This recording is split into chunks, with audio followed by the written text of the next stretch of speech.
बात गई, लेकिन एक बात आज तक नहीं गई कि क्या? इंडिया और पाकिस्तान में सबसे महान देश कौन सा है। मान लो कल को अगर, और ऐसा होना नहीं चाहिए, लेकिन पाकिस्तान और इंडिया के बीच में एक घमासान सा युद्ध छिड़ता है, तो कौन सा देश जीतेगा? किस देश के पास ज्यादा ताकत और मनोबल है? किस देश की टेक्नोलॉजी सबसे अव्वल है और किस देश की मिलिट्री सबसे पावरफुल है? किस देश में रहना सबसे बेहतर है? और इग्नोर करता है पाकिस्तान। पर हम, मेरे इंडियन और पाकिस्तानी सब्सक्राइबर्स, हम इस बात को बिल्कुल भी इग्नोर नहीं करेंगे। दोनों देशों के लोग एड़ी चोटी एक करके अपने देश का झंडा ऊंचा करने में लगे हुए हैं। कोई कसरत नहीं छोड़ रहे और इंडिया और पाकिस्तान के बीच में कंपटीशन इतना बढ़ चुका है कि उसके खत्म होने का कोई नाम और निशान ही नहीं दिखाई दे रहा है।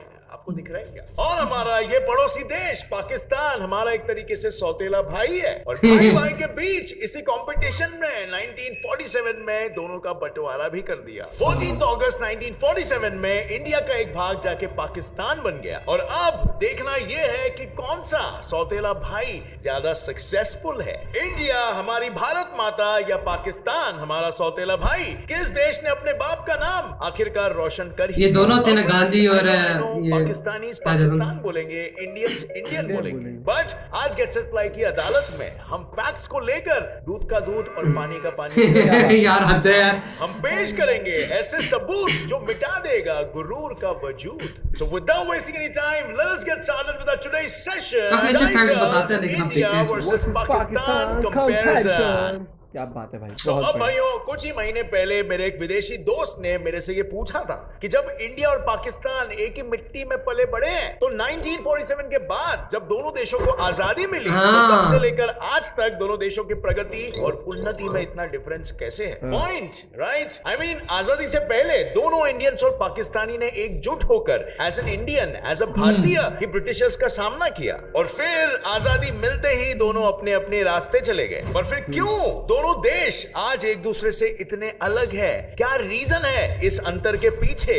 वेल, ये बात आज आप खुद ही जज करोगे। मैं आपके सामने सिर्फ सबूत रखूंगा और फैसला आपका खुद का होगा। किसी भी देश की असली पहचान उस देश के नागरिकों से होती है। भारत दुनिया का एक ऐसा देश है जहां पर सेक्युलरिज्म के नाम पे लोगों को दुनिया भर की आजादी मिलती है। भारत इतना कल्चरली डाइवर्स देश है कि इसकी तुलना आप किसी भी और देश के साथ नहीं कर सकते हो। 1947 में जब पाकिस्तान बना था, तो Pakistan as a theocratic nation बना था, और दूसरी तरफ as you know it, India एक डेमोक्रेटिक देश था। इसका कॉन्स्टिट्यूशन किसी धर्म पे बेस्ड नहीं था, और इसी वजह से इंडिया एज अ कंट्री इतना कल्चरली डाइवर्स होने के बाद भी सारे कल्चर्स और सारे रिलीजन्स के लोगों को प्यार से एक्सेप्ट करता है।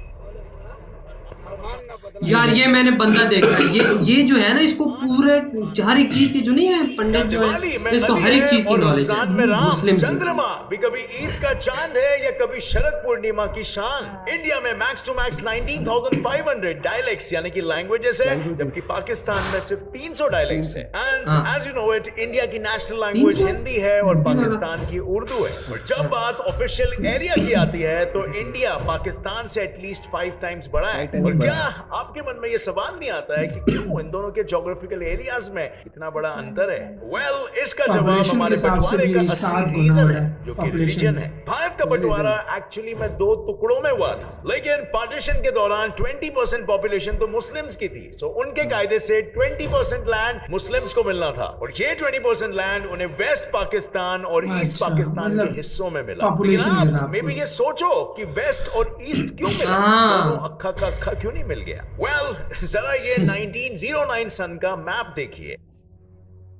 Dark red areas Hindu dominated regions को बता दिया है, और वहीं एकदम light red areas Muslim dominated regions को बता दिया है। क्या इस मैप को देखकर आपको कुछ याद आता है? वेल, वेस्ट साइड वाला रीजन और कोई नहीं बल्कि पाकिस्तान है, और राइट साइड वाला रीजन अपना बांग्लादेश है। रीजन का बंटवारा उसी रीजन के पॉपुलेशन को मद्देनजर रखते हुए हुआ था। जहां सबसे ज्यादा मुस्लिम थे, उसी रीजन को पाकिस्तान का नाम दे दिया गया, as you can guess it, जिससे कि वो रीजन के लोगों को अपनी घर छोड़ के जाने की नौबत ना आ सके। पर जब बंटवारा हुआ था तो 50% मुस्लिम्स ने तो इंडिया में ही रहने का फैसला कर दिया था और पाकिस्तान में से जितने भी हिंदूस थे उन्हें इंडिया भेज दिया गया। तो देखा जाए तो इस पार्टीशन से उनको ज्यादा घाटा नहीं हुआ बल्कि एक तरीके से एडवांटेज मिला। वहां के लोगों की जरूरत से उन्हें ज्यादा ही मिला और मेरे पर्सनल हम्बल ओपिनियन में दोनों देशों के लोगों को, हिंदूस को और मुस्लिम्स को, इस पार्टीशन की वजह से बहुत ही पीड़ा उठानी पड़ी। बहुत ज्यादा घर उजड़ गए थे और वहीं रायट से तो इंडिपेंडेंस की शुरुआत हुई। अब पार्टीशन के बाद दोनों देश अपनी अपनी आइडियोलॉजीज यानी विचारधाराओं के बल पे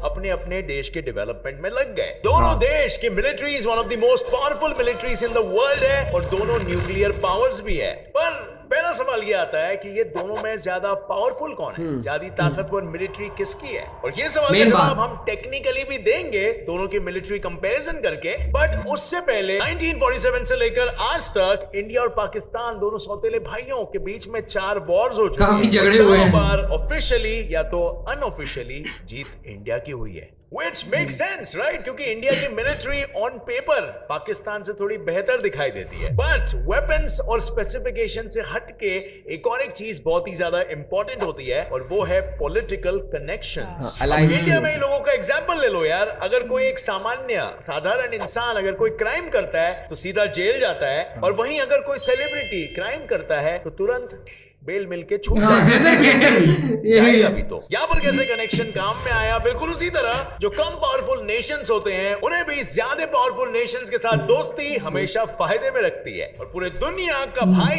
यानी सबसे पावरफुल कंट्री कौन है? USA, right? जिसके हाथ में यूएसए का हाथ हो समझो पूरी संसार जिस तरह उसका भाई।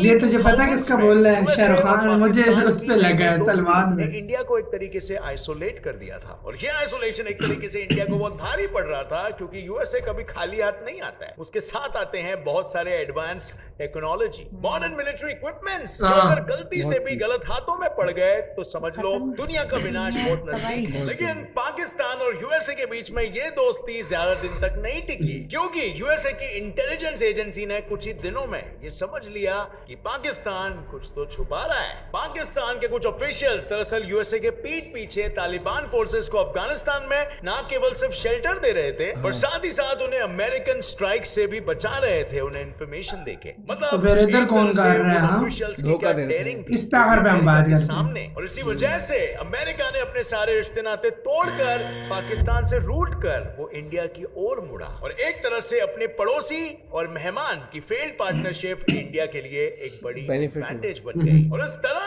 दुनिया की सबसे पावरफुल डेमोक्रेसी और दुनिया की सबसे बड़ी डेमोक्रेसी एक साथ एकजुट हो गई। सो इससे हमें ये पता चलता है कि यूएसए भाई आज इंडिया के साथ है। लेकिन क्या इंडिया को यूएसए भाई की जरूरत पड़ती है अगर पाकिस्तान और इंडिया में कभी वॉर होता है? वंस अगेन ऐसा होना नहीं चाहिए और होगा भी नहीं, I know, but just we are doing a thought experiment. Indian military के पास पूरे 14,44,000 पर्सनल्स है और वही पाकिस्तान के पास उसका लगभग आधा 6,54,000 पर्सनल्स है। और जब बात उन दोनों देशों की रिजर्विस्ट पूल की आती है यानी वो मिलिट्री मैन 24/7 एक्टिव ड्यूटी पर तैनात रहते हैं और जब भी इमरजेंसी वॉर लाइक सिचुएशन आ धमकती है वो भी तुरंत एक्शन में आ जाते हैं। वेल, इंडिया के पास 21 लाख रिजर्विस्ट्स है और पाकिस्तान के पास 5 लाख सबसे ज्यादा रिजर्विस्ट्स है। पूरे वर्ल्ड में तो क्लियर दिख रहा है इंडिया जीत रहा है, लेकिन यहाँ पर इंडिया के लिए एक प्रॉब्लम आती है और वो है कि ज्यादा बड़ा रिजर्विस्ट पूल होने की वजह से उनको बुलाने में, उन्हें इक्विप करने में और एक्शन लेने में वक्त ज्यादा लगता है। और जैसे आपको पता है इमरजेंसी सिचुएशन में टाइम का कितना महत्व होता है, एक एक पल बहुत बड़ा इंडिया को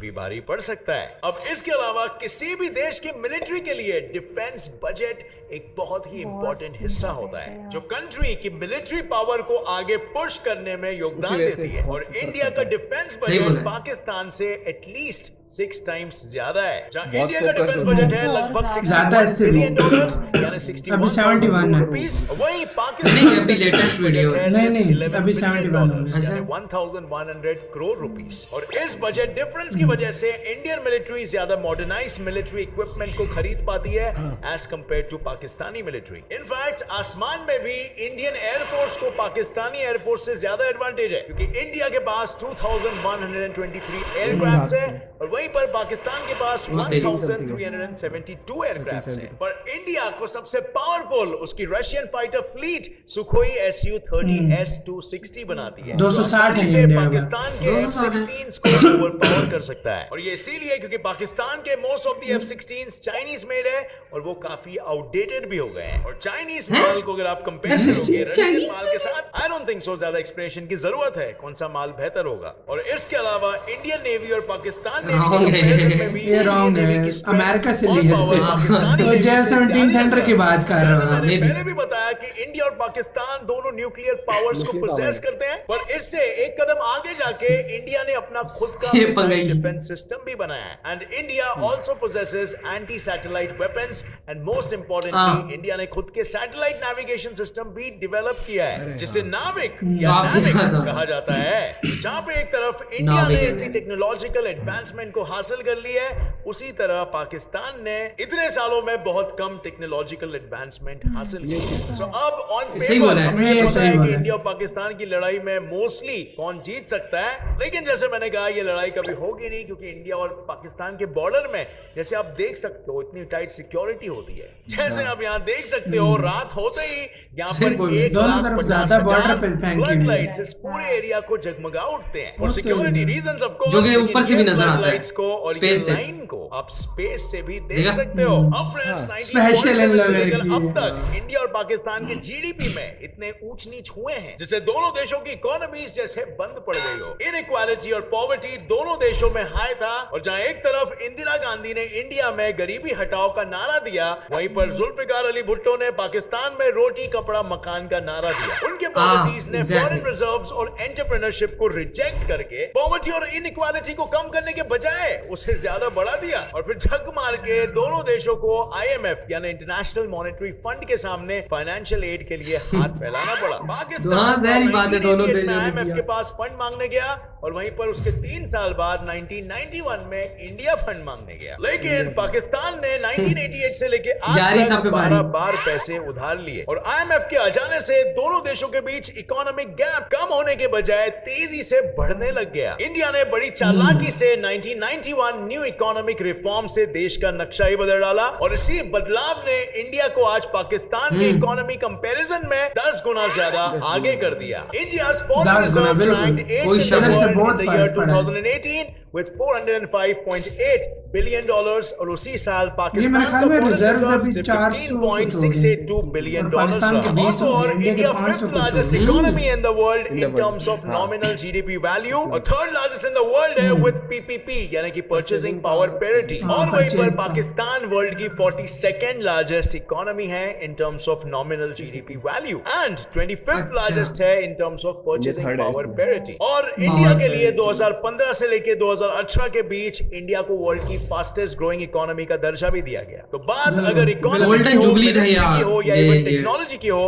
तो आंकड़े हम सबके सामने थे। लेकिन फ्रेंड्स, जिन देश ने सही वक्त पे सही निर्णय लिया, वही देश प्रगति की सीढ़ी जल्दी चढ़ पाए। और ये कंपैरिजन तो सिर्फ आज के डेटा के अनुसार है, आगे दोनों के दोनों देश में वो पोटेंशियल है कि दोनों सुपर पावर्स बन सकते हैं। देश के विकास के लिए किन चीजों की जरूरत होती है? सही पॉलिसी, सही डिसीजन, सही डेवलपमेंट, सही नागरिक, और सबसे इंपॉर्टेंट सही और ट्रस्टवर्दी और कमिटेड लीडर्स। और फ्रेंड्स, हम सब में वो ताकत है कि हम अपने लीडर को खुद चुन सकते हैं। सो एक तरह से देश का भविष्य हमारे हाथों में है।